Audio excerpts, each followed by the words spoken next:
Ja već imam čašu. A on je šef, aha, zato ste mi, aha. Zato je tako dobro.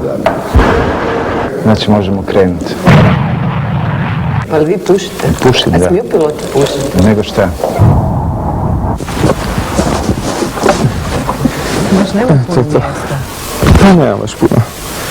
Nema, postoje neki parametri. Postoje, da. Kako piloti moraju jesti? Postoje, recimo, ne smije se jesti neka hrana prije leta. Recimo hrana koja nadima stomak i tako. Vidim da me gledate bljedom. Pa da. Dođe do nadimanja stomaka, recimo, tijekom letenja zbog promjene tlaka zraka. Ali to je samo prije letenja.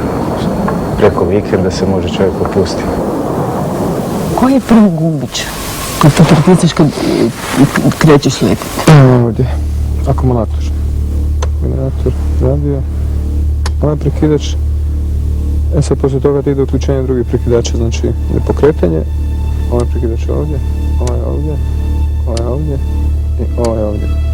I toga moraš znati ruski. Da, ali samo to.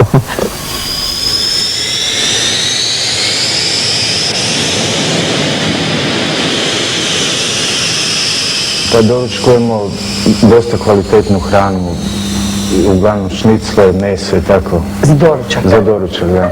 Pa što ne To je idete za ručak? neuobičajeno. Za ručak isto tako. Šnicle? Da. Ili ja nemam šnicle. Dobro, šnicle i meso pripremano na razne načine. I prilozi normalno. Treba dobro pojesti, pogotovo prije leta. A poslije leta? A poslije leta možda više pašu, neki sokovi. Možete se izvali cigaretu?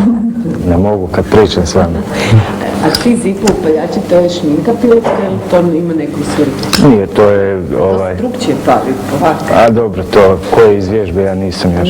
A šta su ove dolje pedance? To je upravljanje znači, po zemlji, a i kod polijetanja drži se pravaca tim.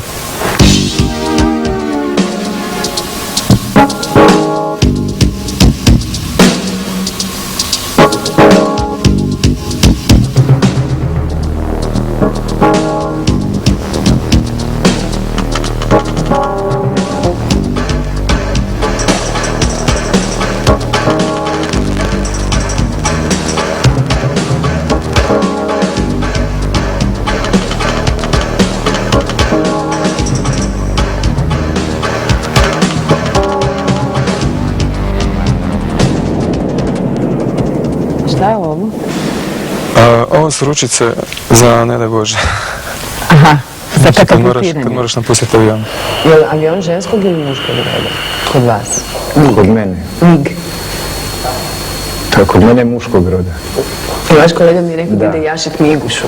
A dobro, on ima drugčije poglede na avion. Pa sjećam se prvog leta. Na dvostruku se sjećam prvog Ja leta se baš. ocijeku noge čovjeku, ipak prvi put. Pa nije to možda, to je neka krema, ne znam kako bi nazvao to. Nešto očekuješ, a ne znaš u stvari što očekuješ. Kad sam došao na MIG, onda imao sam iskustvo u letinju na Galebu, ali to nije bilo to. Sjećam se da sve je brzo, ovdje je puno brže sve. Ovdje se sve događa, ne znam, puno kraće radnje traju u času, sjećam se nakon poletanja. Nisam stigao ništa napraviti, niti treba povući, niti ništa. Već je bilo 800 na sat, ovaj viče omač i nastavnik. Poslije mi kaže, ajde napravi valjak, palicu kao na Galebu. I kad se okreniš po sebe, napravi valjak i da, palicu kao na Galebu, ono samo jedan pozružim nešto. Sve je neobično, puno brže se događa. Će li padaju na pilote ovako, kad se vi zriktete i dođete u grad? Moja žena prava je da. Jel? A ostale? A pokušava isto. A zašto ste i vi sramežljivi? Nisam se među. Pa no dobro, onda kad niste bili oženjeni, kak je pišli? Ne, ja sam se odmah oženio. Kad odmah? S čim ste postali pilot? Prije sam postao pilot. A prije nego što Još ste u školi. Zašto? U školi za pilot. Zato je znao da čim dobijem prvu plaću da možda mogu da zbrišem. Dogled.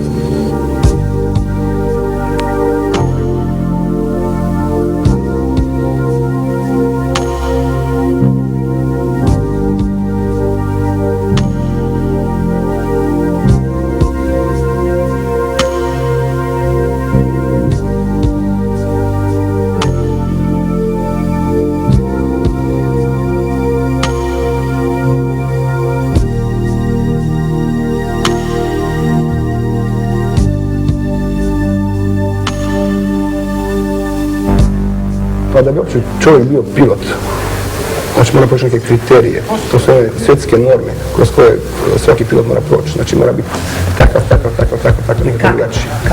Mora biti agresivan i zaljubljenih svog posla i drzak u određenom momentu i osjećaj da radi nešto što drugi ne mogu raditi.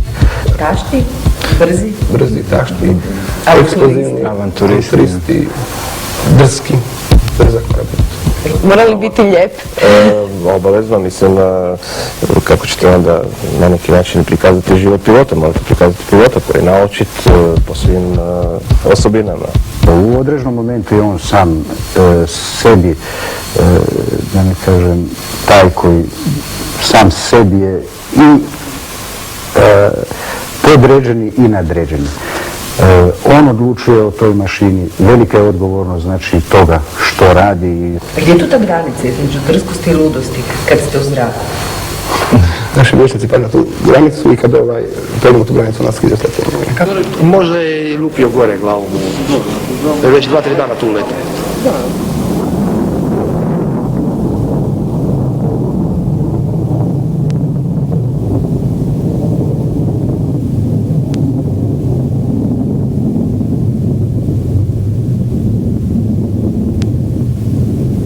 Ko je najbolji?